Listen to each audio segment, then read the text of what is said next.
Dia 8 de setembro, sábado, pós-feriado. Nesse dia, aconteceram diversos fatos que me fizeram lembrar da minha infância.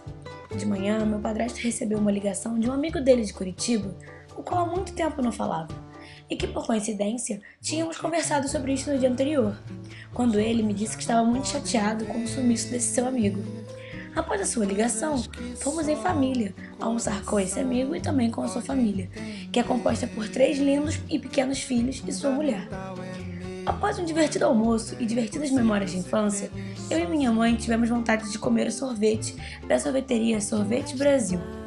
E fomos caminhando até o Pão de Açúcar, passeando pelas lindas e aprazíveis ruas da Urca. São coisas lindas que eu tenho pra te dar. Vem de mansinho a brisa e me diz: é impossível ser feliz sozinho. Quando chegamos lá, pedi uma bola do sabor iogurte com morango e minha mãe de cupuaçu. Assim que sentamos, minha mãe disse: "Isso só me lembra a história do sorvete." E após a fala dela, me pus a pensar o quanto o sorvete sempre esteve presente na minha vida, apesar de ser considerado por muitas pessoas um tanto quanto insignificante. Sempre quando eu e minha mãe comemos um sorvete, ela torna a repetir essa mesma frase e posteriormente conta a seguinte história. Minha filha, quando era pequena, ela tinha cerca de 8 meses, e eu levei ela numa consulta dessas periódicas da pediatra. Aí a pediatra, toda séria, virou e falou assim: então, mãe, você agora já pode começar a dar sorvetinho para sua filha. Mistura com fruta, sorvetinho de creme. Aí eu, então tá bom. Agora, mal sabia ela que eu já dava sorvete para ela desde 5 para 6 meses. Por quê? Porque eu ia, junto com as minhas irmãs, tomar a taça Viena. Minha filha, sempre gulosinha, ficava olhando com o olhinho super comprido. E aí eu já dava sorvete para ela. Apesar da minha mãe sempre contar essa mesma história, eu nunca interrompo. Acho tão fofa a forma como ela conta e como isso deixa ela feliz. Segundo estudos, o prazer de se refrescar com sorvete é conhecido pelo homem há mais de 3.000 anos. A origem desse doce inicia-se com os chineses, posteriormente pelos árabes e que mais tarde se transformaram nos famosos sorvetes franceses sem leite.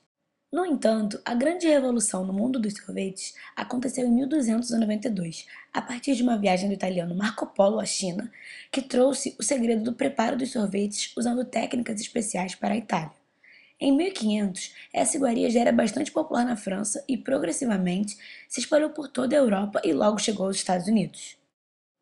Contudo, apesar de todo o sucesso do sorvete, sua fabricação ainda era artesanal e somente em 1846 ocorreu nos Estados Unidos a primeira produção de sorvete em escala industrial. Com esse advento, o sorvete ganhou popularidade e consolidou os Estados Unidos como os maiores produtores de sorvete do mundo. No Brasil, o sorvete ficou conhecido em 1834, quando 2 comerciantes cariocas compraram 217 toneladas de gelo vindas em um navio norte-americano e começaram a fabricar sorvetes com frutas brasileiras. Porém, como não havia como conservar o sorvete gelado, ele tinha que ser tomado logo após seu preparo, e por isso um anúncio avisava a hora exata da sua fabricação. O primeiro anúncio apareceu em São Paulo, no dia 4 de janeiro de 1878, contando a seguinte mensagem: sorvetes, todos os dias às 15 horas, na Rua Direita, número 44. Atualmente, o sorvete pode ser encontrado em diversas formas e tamanhos, como por exemplo casquinhas, copinhos, picolés, potes, entre outros. Recentemente, um estudo comprovou que o sorvete trata-se de um alimento completo, pois possui proteínas, açúcares, gordura vegetal e ou animal, vitaminas, cálcio, fósforo e outros minerais essenciais para uma nutrição balanceada.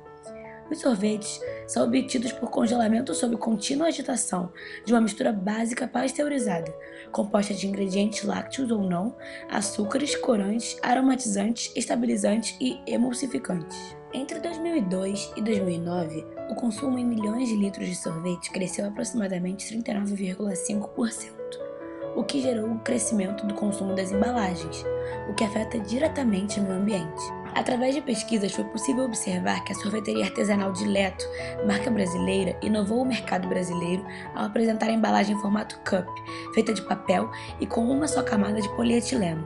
Segundo a marca, essa nova embalagem atinge 97,5% de biodegradabilidade e está de acordo com a legislação alemã, que é a mais rígida da Europa.